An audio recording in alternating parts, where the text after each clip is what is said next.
Have you ever wondered how paper towels are made? Well, the story begins over a century ago.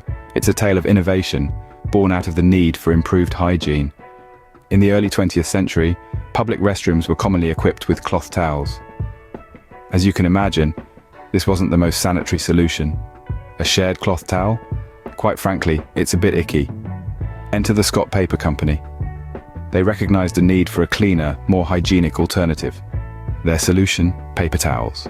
Single-use, highly absorbent, and most importantly, hygienic. The first paper towels were initially marketed as a way to prevent the spread of colds and other illnesses in restrooms.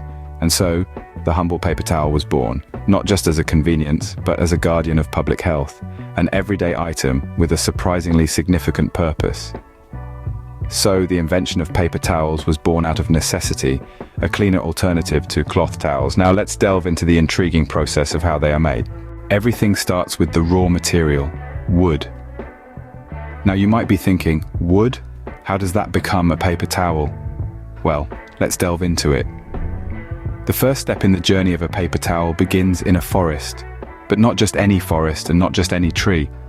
Specific types of wood such as spruce, pine and fir are chosen for their long, strong fibers, which give paper towels their absorbency and durability. This selection process is meticulous, and so is the commitment to sustainable forestry. You see, for every tree that's cut down, several more are planted in its place.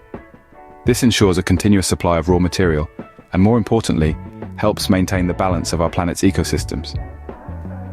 So, the right type of wood, sustainably sourced, forms the backbone of your everyday paper towel.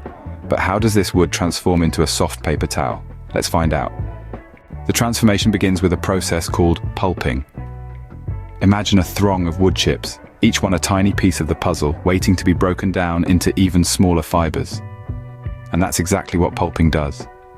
It's a method that employs both mechanical and chemical forces to reduce these chips to their most basic form. Water, our universal solvent, is introduced into this mix. It acts as a facilitator, aiding the transformation, breaking down the wooden walls and exposing the fibers. But water isn't the only player here. A cocktail of chemicals is also added to this mix. These chemicals play a crucial role in separating the wanted from the unwanted, stripping away elements like lignin and other impurities that could compromise the quality of our paper towels. The result? A wet, mushy substance. It's pulp in its rawest form, a sea of potential waiting to be realized. After pulping, we are left with a wet, mushy substance. But we're not quite at the paper towel stage yet. It's now time for the pulp to dry out and take shape. Picture this. The wet pulp, looking nothing like paper yet, is spread out on a large screen.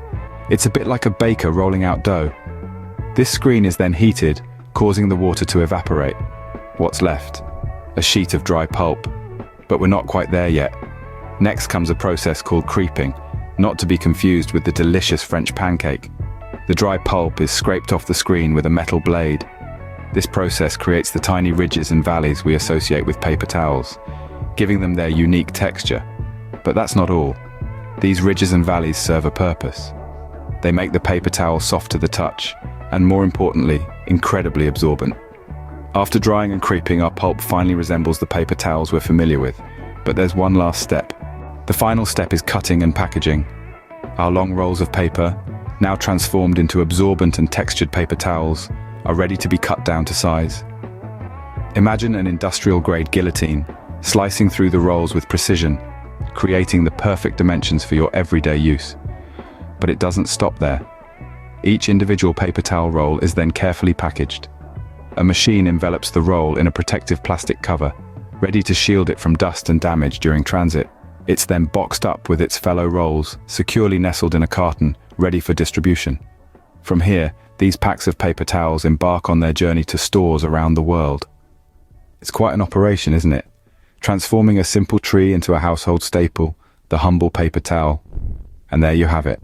From a tree in a sustainably managed forest to the paper towel in your kitchen, it's quite a journey, isn't it?